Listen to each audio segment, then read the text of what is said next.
Xabi Alonso's Bayer Leverkusen are only one of 2 teams in Europe's Big 5 leagues who remain unbeaten in all competitions, having won 16 out of their first 17 games.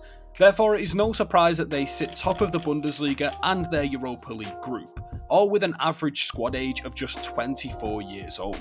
As a player, Xabi Alonso was coached by Rafa Benitez, Jose Mourinho, Pep Guardiola and Carlo Ancelotti. So the question on everybody's lips is, what tactics does Xabi Alonso actually use? On paper, he uses a 3-4-2-1, but the shape has a lot of rotations and movement. In possession, we can see their shape change quite drastically. The right-sided centre-back will shift into more of a natural right position in settled build-up, and this allows Jeremy Frimpong, the right wing-back, to push further forward, with the opposite-sided wing-back holding more of a reserve position, and this creates a flat back four to build up with. But when they mount pressure and get higher up the pitch, Alejandro Grimaldo will push further forward to hold the width, almost as a natural winger. And we've seen this tactic from them going from their build-up shape to their attacking shape in their most recent game. Against FC Cologne, the midfield two naturally sat in front of the defence, with the left wing-back dropping into more of a left-back position and the right centre-half pushing into more of a right-back position to create the back four.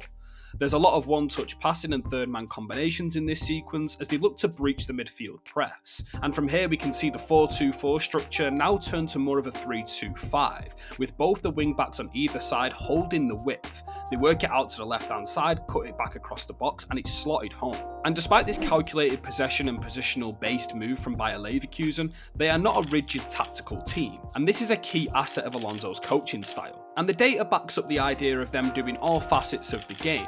In comparison to every other team across Europe's top 7 leagues in all competitions, they rank first for goals, third for shots on target, third for passes completed, third for passing accuracy, third for passes per possession, and more interestingly, third for counter-attacks. And there's no surprise that Alonso's Leverkusen are so good on the counter-attack when you look at the profiles within their squad. They have incredible ball carriers and runners in the front line of attack. They have 2 electric wing-backs who can go 1v1 and strike the ball well, a big centre-forward who can hold up the ball, run into the channels and run in behind, with 2 number 10s who can not only facilitate the attack but also join into it and create their own chances.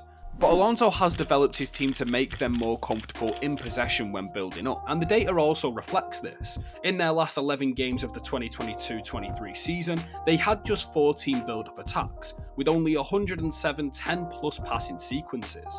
But when you compare that to the first 11 games of this season, we can see that they've already had 61 build-up attacks, with a huge 257 10-plus passing sequences. And already in this time, he's managed to implement consistent patterns in their attack. One of these patterns is the overload to isolate method, which is where a team commits, in this case, 8 players onto one side of the pitch, thus to create a 1v1 on the other flank. And from here, a team will either use their numerical advantage to find the spare man on the tighter areas of the pitch, or in this case, force the ball over to the other side, where the player will have a 1v1 isolation scenario, and most notably, they will have space to attack through.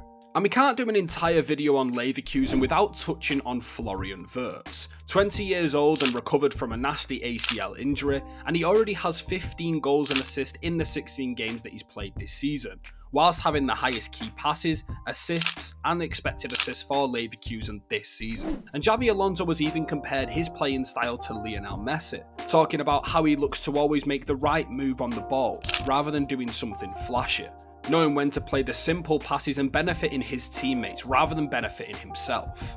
Alonso has taken the different principles that he's learned from the different coaches that he's worked under to create his own adaptive coaching philosophy and playing style. We can see that he uses the strict positional play structure of a Pep Guardiola team, the compactness in defence of a Rafa Benitez team, the free-flowing counter-attack of a Jose Mourinho team, and even the player profiling and ultimate man management of a Carlo Ancelotti team. He seriously is a jack of all trades. So, could Alonso send shockwaves through the European leagues by becoming the first team since 2012 to win the Bundesliga that isn't Bayern Munich? Or do you believe that Xabi Alonso still has some way to go in his managerial career before he can take that next big step to winning his first major honour as a coach?